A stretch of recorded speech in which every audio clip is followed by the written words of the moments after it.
Okay? So number of objects is still 1 because I already created one object. Okay? Now, since we did not handle the exception inside the constructor here, Safa, we did not handle the exception inside the constructor. Like, I went back here. The exception happens here before the assignment operator. See the assignment operator هذه؟ شفتيها؟ ما صارت assignment operator. I didn't create an object وبعدين I referenced it or I assigned it to C2. Okay? That's why I don't have. Even if this object was in memory somehow, stayed in memory with -5 as a radius, الكلام هذا ما صار. ليش؟ لأن الإكسبشن صار قبل. Look, the exception happened. The exception happened before I set the radius. So the radius here, I didn't do that. I threw the exception instead. Okay? فهمتيها الحين صارت واضحة؟ Very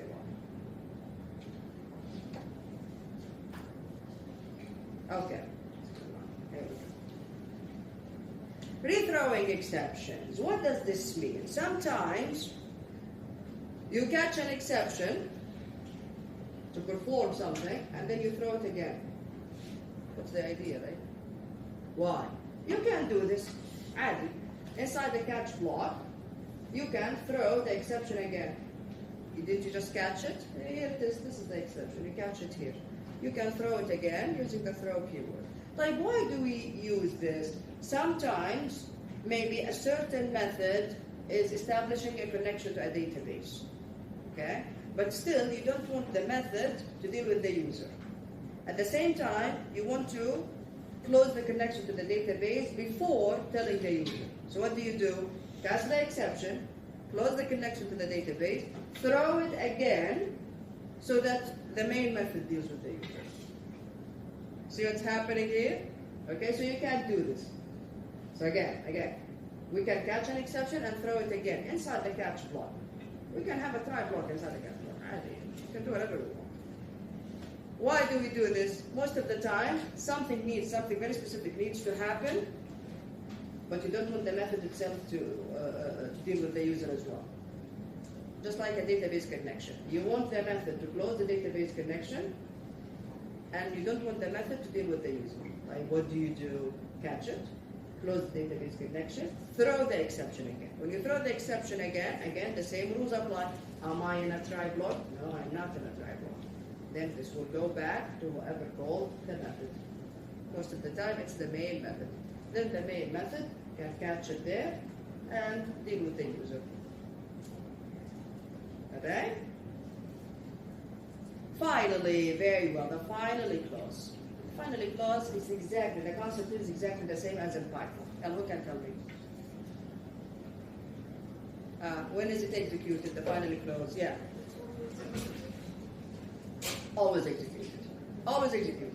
Whether an exception happened or doesn't happen, whether an exception happened and you catch it, or whether an exception happened and you don't catch it. The finally clause always executes. So, the finally clause always comes at the very end, after all of the catch blocks. Should you know what to do? So here we go. Finally, no exception, no nothing. You just put whatever it is that you need, all the statements here. Time. Yeah. Suppose no exception in the statements. What will happen? We skip catch, we go to finally, we execute it, then we go to the statements afterwards. Time. So this is the first scenario. Now, suppose an exception of type exception 1 is thrown here. Exception 1, huh? We go to catch. Is it exception 1? Excellent, yes. Handle it. The execution stops here. We never get to statement 3. We jump to catch, we handle the exception. Then we go to finally, then we continue. Type. Suppose now, statement 2 throws an exception of the type exception 2. Exception 2. Look at this. This is an excellent example. Yeah, we go one by one. Catch exception 1. No match. Catch exception 2. Match. Very well. Handle it. But then what's happening here? What is happening here? Throw it again. So the exception happens again. There we go. So handle the exception, throw it again, so the exception is being thrown again. What happens? Execute finally, and then the program shuts down. There we go. Rethrow the exception, and control is transferred to the caller. Whoever called this method. If the caller can handle it, excellent. Otherwise, the program will shut down. Cautions when using exceptions. Exception handling separates error handling code from normal programming tasks, thus making programs easier to read and to modify. Be aware, however, exception handling usually requires more time and resources. So you don't use exception handling for every little thing. Okay? Most of the time we can fix a lot of stuff with if statements, with loops.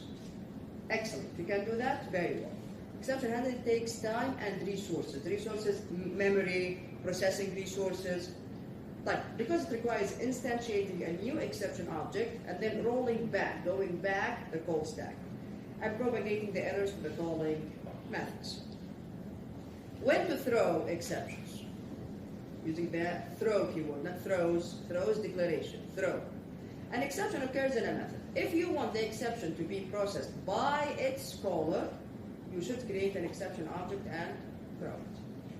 If you can handle the exception in the method, there is no need to throw it. You can just use a try-catch block there. But when to use exceptions? Look at this example here. System.out.println, this is a variable. A variable that's referencing an object. Okay? You did not create the object. You forgot. You forgot to create the object. Okay? So you say ref.toString. You put it in a try block, and then to catch what? The null pointer exception. What is an easier way to do this? If you think that this variable may be null, what is a much easier way to do this? An if statement. Very simple. If this variable is not equal to null, go ahead and call the toString method. Why? See, this is a waste of resources here. An if statement can fix this issue. So when should you use the try-catch block in the code? You should use it to deal with unexpected error conditions. Do not use it to deal with simple expected situations like this. So you can just say check. If it's not equal to null, go ahead and call the toString method and print it. Otherwise, it's not. And finally, defining custom exception classes. Now, it is not always a good idea to define your own exception. You can create your own exception class. Most of the time, use the exception classes in the Java library. Define custom exception classes if the predefined classes are not sufficient. Most of the time, they are sufficient. We have a lot of exception classes in the Java library. But how can I define a custom exception? Define custom exception classes by extending exception or a subclass of exception. So if I go back here to if I go back here, there we go. Extend exception. So your class is going to be a subclass of exception or any of its subclasses. Okay?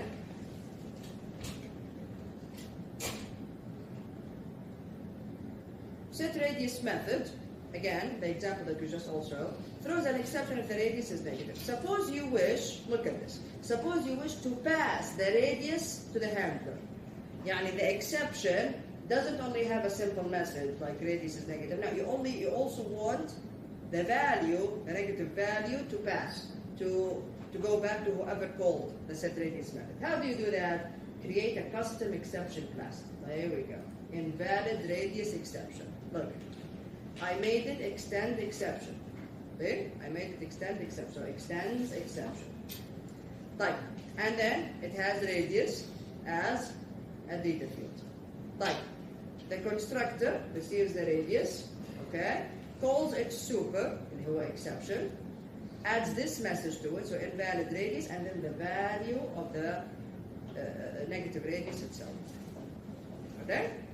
And of course set the radius. you can have, of course, a get method because the radius here is private. Now, when you use it inside the circle class, set radius, here it is. Set radius throws invalid radius exception. You see here your own exception class. And then, if new radius is greater than or equal to 0, go ahead and set it. Otherwise, throw new invalid radius exception and pass the negative value to it. This will go to the exception class. Here it is, the negative value. Adds it to the message that goes with the exception, and also sets the data field radius to it. So I feel now the exception itself has the value, the negative value of radius. Finally, when we test it, here it is. So in the main method, when you create a circle, try, here, created a new circle with a positive radius, no issues. Yeah, I tried to change the radius to a negative value. Very well. This is what the exception will happen. So I go to set radius. I go to set radius. Here it is, set radius. The negative value. False, else, throw the exception. Throw the exception, go back. It was called from here. Here we go. Am I inside the try block? Yes. Catch. Is it the same type? Yes. It is invalid radius exception. Go ahead and print it. What will be printed? What will be printed? What will be printed?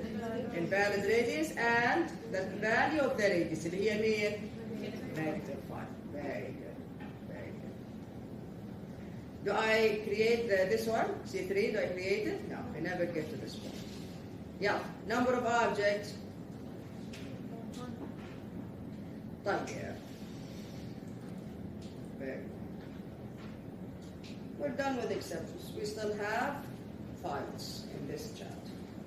Questions? Questions. It's good that we could do the whole thing in one class, so that the idea is not the same idea altogether. Questions about exceptions? Questions? Any questions? Yes, Paul. Jack. So, alright, inshallah, I'll post an announcement about where the quiz is going to be, okay, and which chapters are covered. See you all Wednesday, inshallah.